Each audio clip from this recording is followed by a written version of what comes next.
So while all the bread and circus is going on here in the United States of America, showing the world just how absolutely beautiful and lovely and full of food the United States is.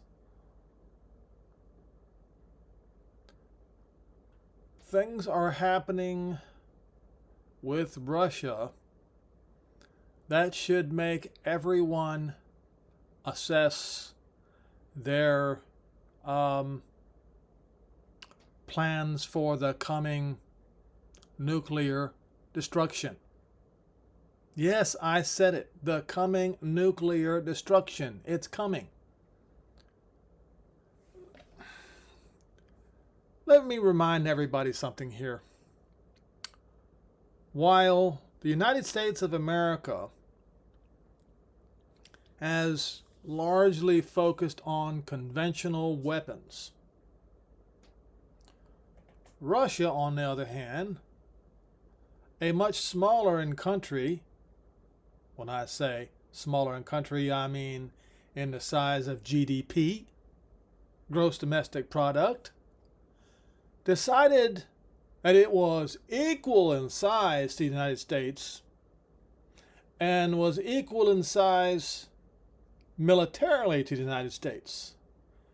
And to make certain, to prove that point, they, since their conventional weaponry is questionable, and I know the folks in the military would say it's far worse than questionable, there's one thing for certain. They invested the vast majority of their money in nuclear weaponry. The nuclear weapons of Russia,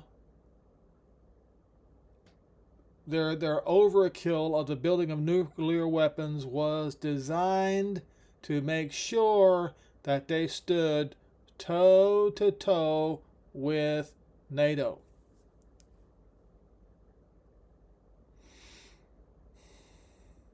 And then they decided that they were going to take Ukraine in 4 days, they said. Here we are. Years later, it was 2014 and is now 2026. 12 years later. And what has happened?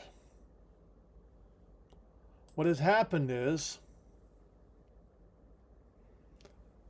and I typed in on the Google search, over half of Russia refineries shut down.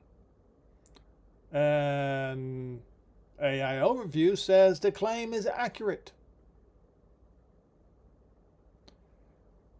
So while Europe and the entire world are over here in the United States enjoying the debauchery of American food and way of life, Russia is hanging on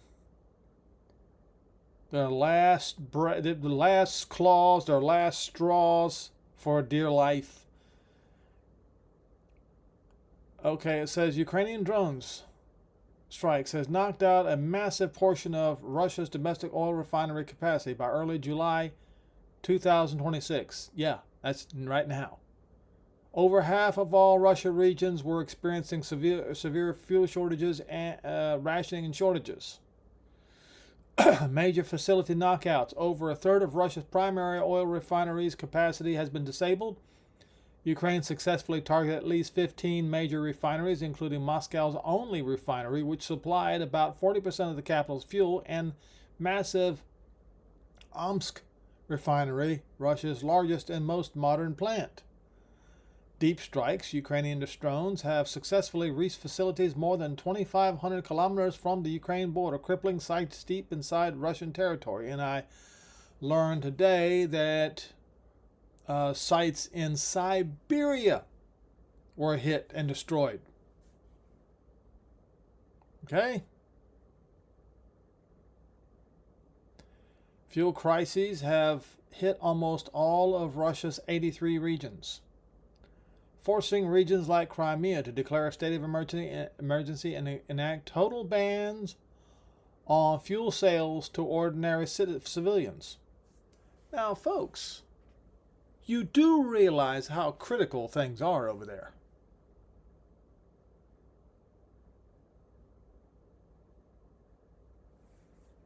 Over 50 internationally recognized regions are officially reporting severe supply chain disruptions, prompting long queues, rationing at petrol stations, and states of heightened alert across multiple time zones. That's in Russia.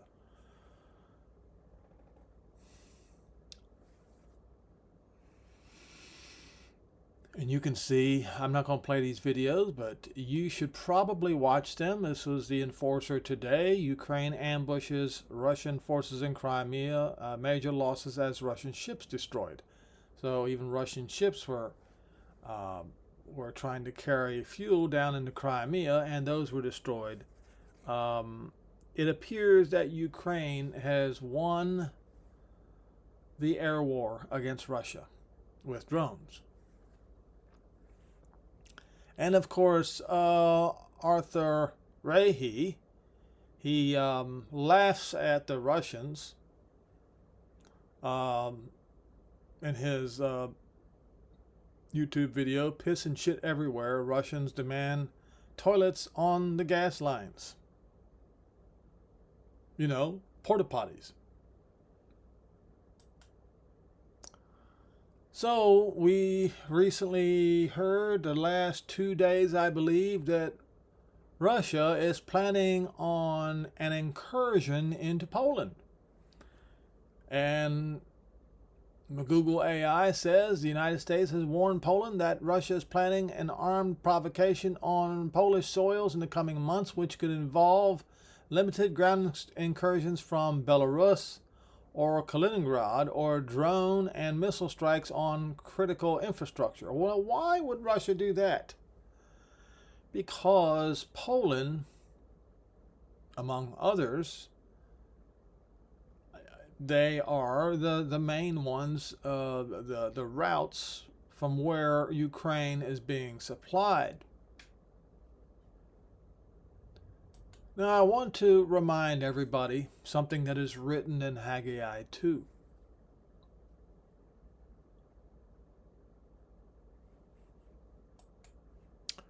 We'll begin in verse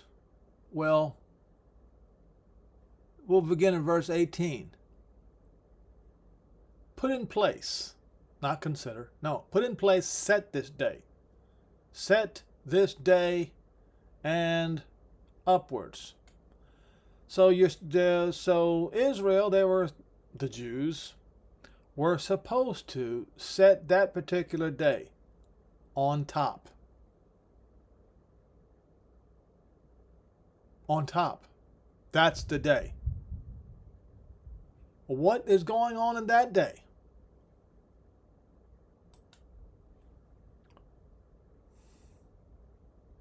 From the 24th day of the 9th month, the day that the foundation of not the Lord, but Jehovah's temple was laid. Set that day.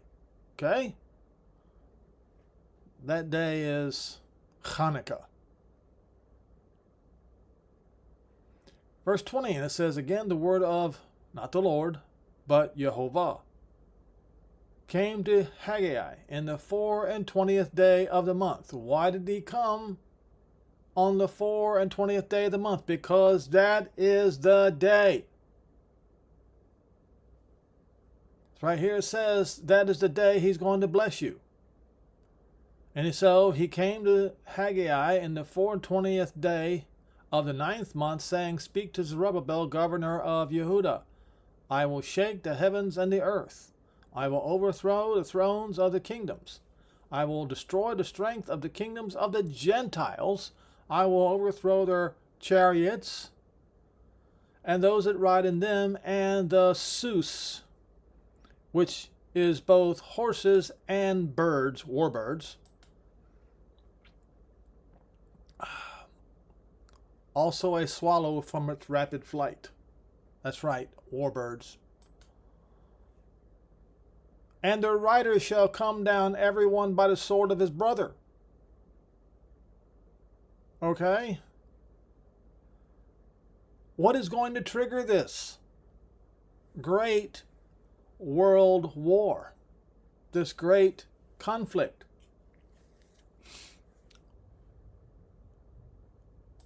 It is right here in Revelation 6, but not only Revelation 6, but Revelation 9 in verse 1.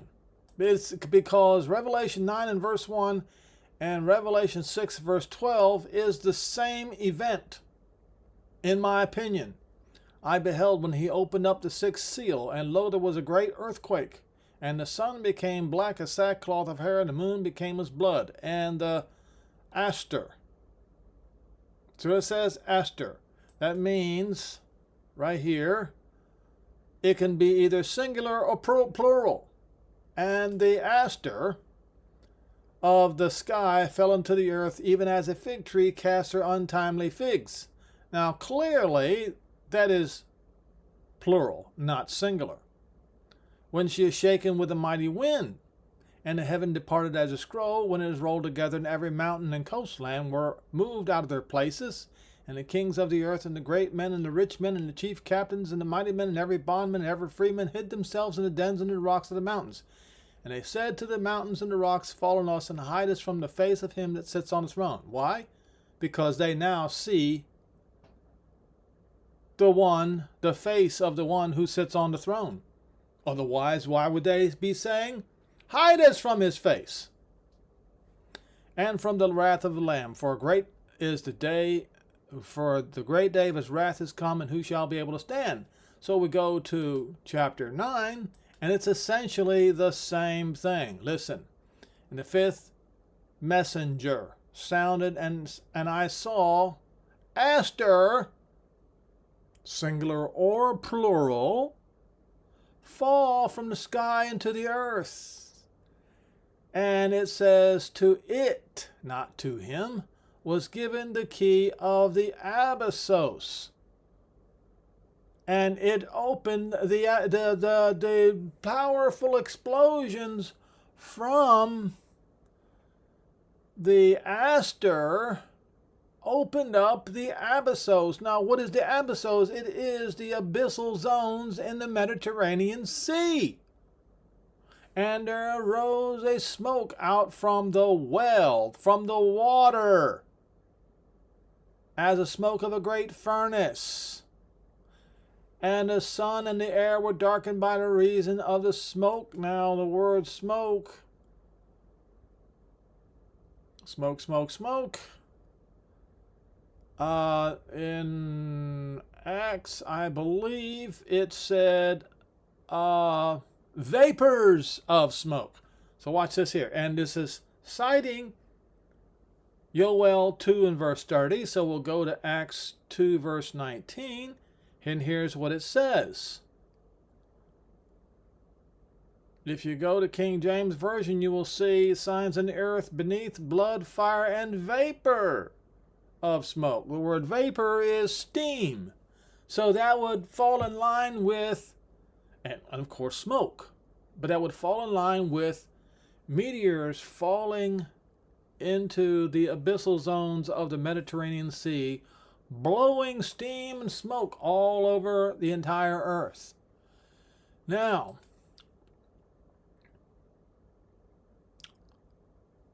so that's where he says, I will shake the heavens and the earth. I will overthrow the thrones of the kingdoms and destroy the strength of the kingdoms of the Gentiles. So this event is going to trigger something. It's going to trigger a war. I will overthrow the chariots and those that rided them, and on the horses and the riders that shall come down, every one by the sword of his brother. It's going to trigger a war.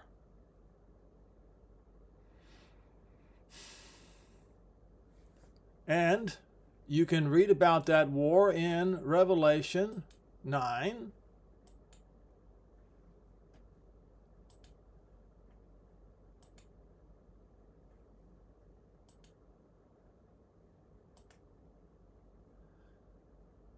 See right here, it says the fifth messenger sounded, and I saw a star fall from the sky to the earth, and to it was given the key to the abyssos, and it blew open the abyssos.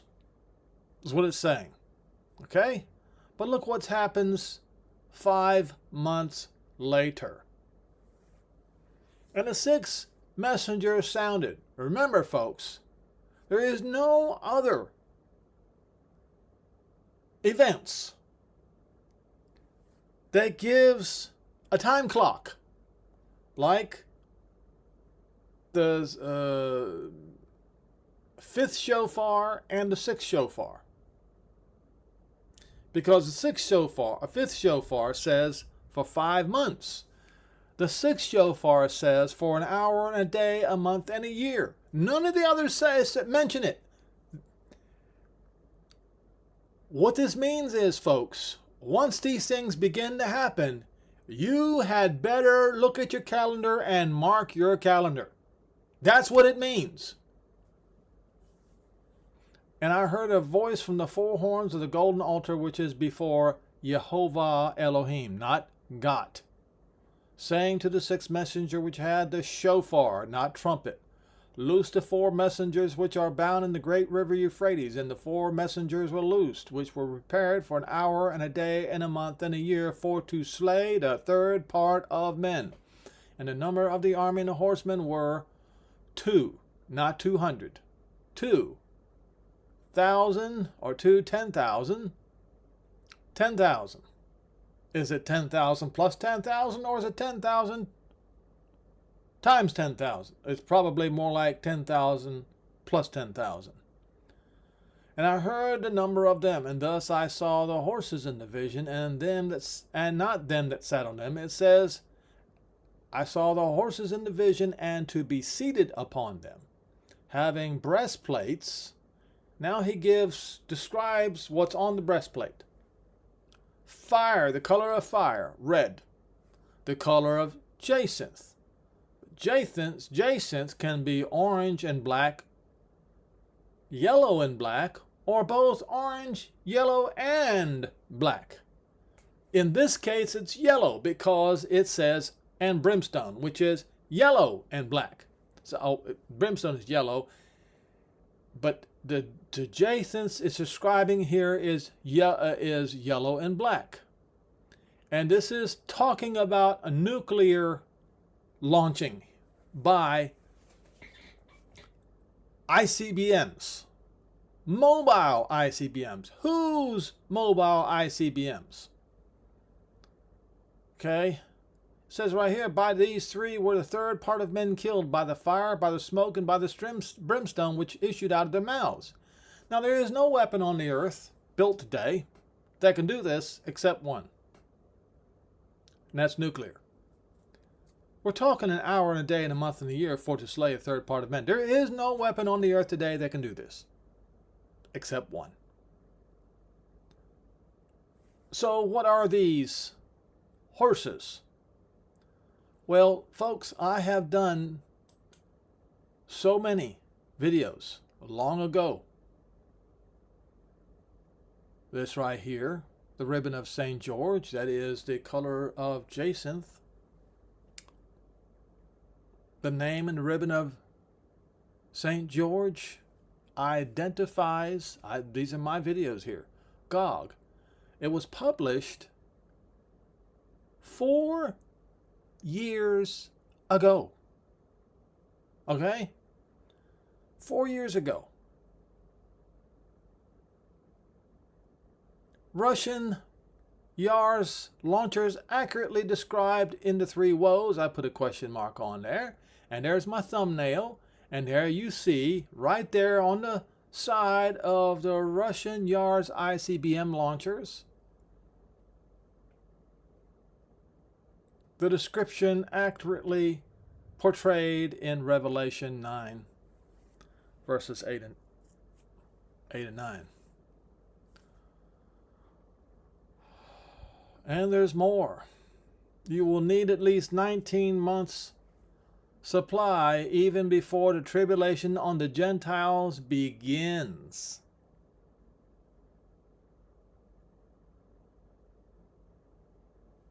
Do you have it?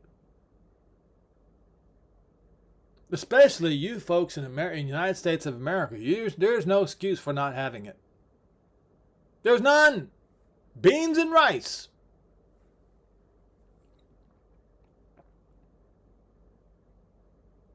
Blood in the sky and blood in the earth describes a nuclear event, but it also describes the event that triggers the nuclear event. That is the meteors falling from the sky and striking the Mediterranean Sea. Did the prophets foretell a nuclear holocaust in the last days? This YouTube channel is full of these videos. We go all the way back to even before 2022.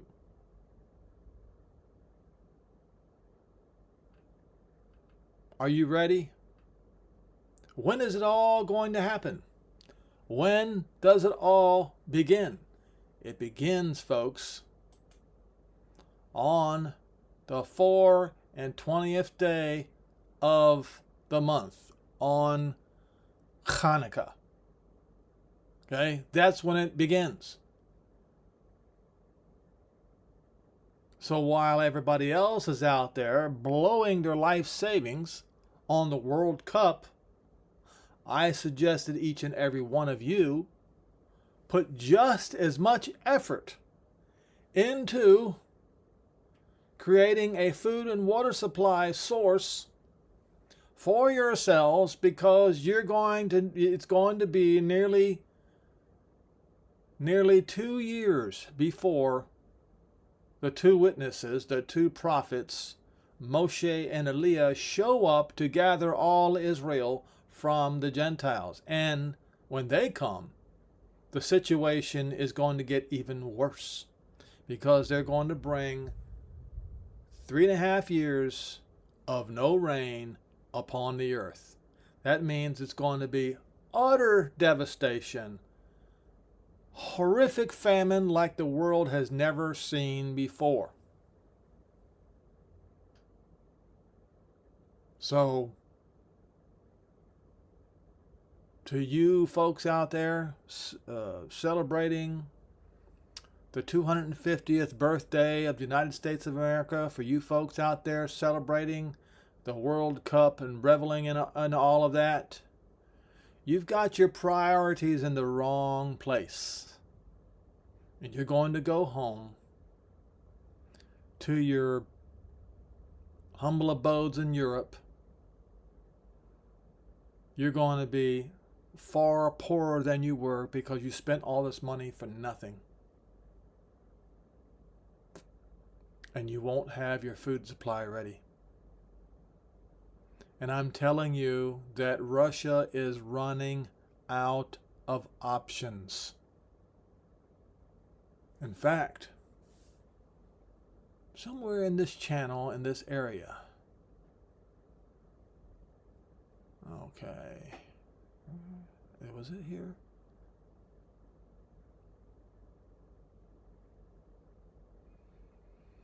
So even back then, Russia was threatening the West with nukes. On TV, they were doing it. Okay? But what I am telling you is that once Russia runs out of conventional options, the only option they're going to have is, guess what? Nuclear.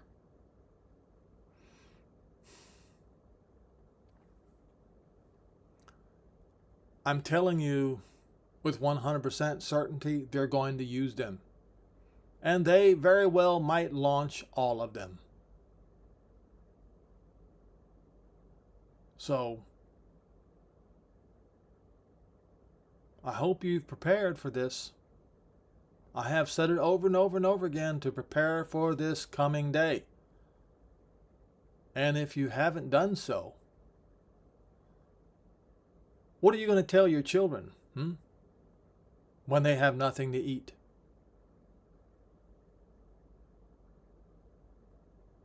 What are you going to tell your children when you don't know what to do next? Why? And why do you not know what to do? It's because you have not studied.